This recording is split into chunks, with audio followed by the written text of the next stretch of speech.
Hi అండి, welcome back to my channel LR collections. And ఈ వీడియోలో ఏంటంటే మేము ఈరోజు ముక్కోటి ఏకాదశి కదా, ఇక్కడైతే ఎక్కువ అది ఉంటుందండి మహారాష్ట్రలో. మాకు తెలిసిన ఒక దగ్గర వెంకటేశ్వర స్వామి గుడి ఉంది, అక్కడికైతే వెళ్తున్నాం.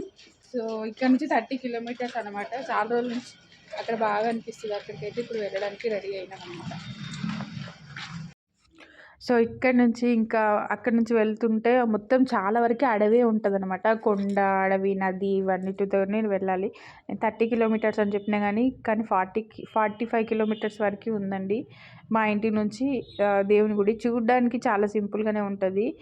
ఇది చూడండి, మొత్తం కొండలు, ఒక పక్క కొండ, ఇది ఒక పక్క ప్రాణహిత నది అన్నమాట. అండ్ వర్షాకాలం అయితే ఈ రూట్లో రావడానికి చాలా కష్టం. అసలు రూట్లన్నీ బందే ఉంటాయి వర్షాకాలము, అంత హెవీగా ఉంటాయి అన్నమాట వర్షాలు ఇక్కడ. ఇది ప్రాణహిత నది.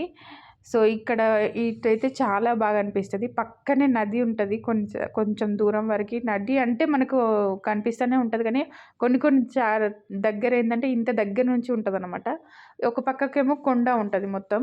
మనకు మొత్తం అడవి ప్రాంతమే, 45 కిలోమీటర్స్ మొత్తం. ఇంకా ఫైనల్గా గుడి దగ్గరికి అయితే వచ్చినాము. ఇక్కడే అండి గుడి, ఇక్కడే ఉంటుంది ఈ చెట్ల మధ్యలో. చాలా చిన్న గుడి, బట్ నమ్మకం కదా, మన నమ్మకాన్ని బట్టి మనం ఉంటుంది మనకి.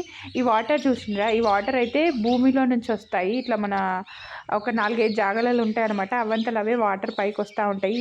అవే వాటర్ అనమాట. ఇలాగా అన్నీ ఒక దగ్గర జమ అయ్యి గుడి పక్క నుంచే వెళ్తాయి. అండ్ ఇక్కడ వచ్చేసి వెంకటేశ్వర స్వామి చెట్టులో ఉంటారనమాట. ఒక చెట్టు పైన, చెట్టు అంతా పచ్చగానే ఉంటుంది, చెట్టు లోపల వెంకటేశ్వర స్వామి ఇలాగ ఉంటారు. యాక్చువల్గా మేము పోయే టైంకి బంద్ ఉందండి. ఇంకా దర్శనం చేసుకొని మళ్ళీ అక్కడ నుంచి రిటర్న్ అయినాము.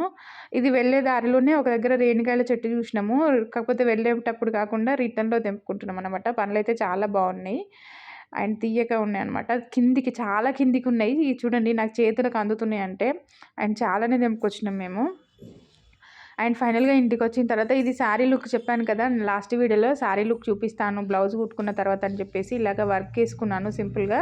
ఇది శారీలో వచ్చిన బ్లౌజ్ అయితే కాదు. ఇలాంటి శారీస్ మీకు కావాలి అంటే సంధ్య శారీస్ అండ్ బ్లాగ్స్లో సెర్చ్ చేయండి, ఉంటాయి.